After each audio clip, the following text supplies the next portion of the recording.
ഇടുക്കി നെടുങ്കണ്ടത്ത് തൊഴിലാളികളെ കയറ്റി വന്ന ജീപ്പ് മറിഞ്ഞ അപകടം 8 പേർക്ക് പരിക്കേറ്റു. 18 പേർ വാഹനത്തിലുണ്ടായിരുന്നു. രാഹുൽ വിജയൻ വിവരങ്ങളുമായി ചേരുന്നുണ്ട് കട്ടപ്പനയിൽ നിന്ന്. രാഹുൽ, വിശദാംശങ്ങൾ എന്താണ്? രാഹുൽ, ശ്രീജിത്ത്, രാവിലെ 8 മണിയോടുകൂടിയാണ് ഈ അപകടം ഉണ്ടാകുന്നത്. ഈ ഏലത്തോട്ടത്തിലേക്ക് ജോലിക്ക് ആവശ്യമുള്ള തൊഴിലാളികളുമായി വരുന്ന വാഹനമാണ് മുണ്ടിയെരുമയിൽ വെച്ച് അപകടത്തിൽപ്പെട്ടത് എന്നുള്ളതാണ് നമുക്ക് മനസ്സിലാക്കാൻ കഴിയുന്നത്. കയറ്റം കയറുന്നതിനിടെ നിന്നുപോയ വാഹനം വീണ്ടും മുന്നോട്ടെടുക്കുമ്പോൾ നിയന്ത്രണം നഷ്ടമായി മറിയുകയായിരുന്നു എന്നുള്ളതാണ് ആളുകൾ പറയുന്നത്. 17 തൊഴിലാളികളും ഡ്രൈവറുമാണ് ഉണ്ടായിരുന്നത്. അതായത് 18 പേർ വാഹനത്തിൽ ഉണ്ടായിരുന്നു.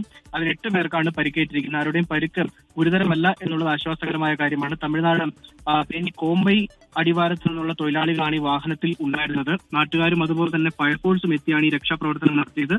പറഞ്ഞ ജീപ്പ് ഉയർത്തുകയും ആ സ്ഥലത്ത് നിന്ന് മാറ്റുകയും ചെയ്തിട്ടുണ്ട്. ഈ വാഹനത്തിന്റെ ഫിറ്റ്നസ് ഉൾപ്പെടെയുള്ള കാര്യങ്ങളിൽ പരിശോധന നടത്തുമെന്നുള്ള കാര്യം മോട്ടോർ വാഹന വകുപ്പ് അറിയിച്ചിട്ടുണ്ട്. ഈ തമിഴ്നാട്ടിൽ നിന്നുള്ള തൊഴിലാളികളെ ഫിറ്റ്നസ് ഒന്നുമില്ലാത്ത വാഹനങ്ങളിൽ കൊണ്ടുവരുന്നത് തുടർക്കഥയാണ്. അത്തരത്തിലുള്ള വാഹനങ്ങൾ പരിശോധനയുടെ ഭാഗമായി പരിശോധിക്കുമെന്നുള്ള കാര്യം കൂടി മോട്ടോർ വാഹന വകുപ്പ് പറഞ്ഞിട്ടുണ്ട്. ഈ വാഹനത്തിന്റെ ഫിറ്റ്നസ് അടക്കമുള്ള കാര്യത്തിൽ സംശയം പ്രകടിപ്പിക്കുകയും ചെയ്തിട്ടുണ്ട്.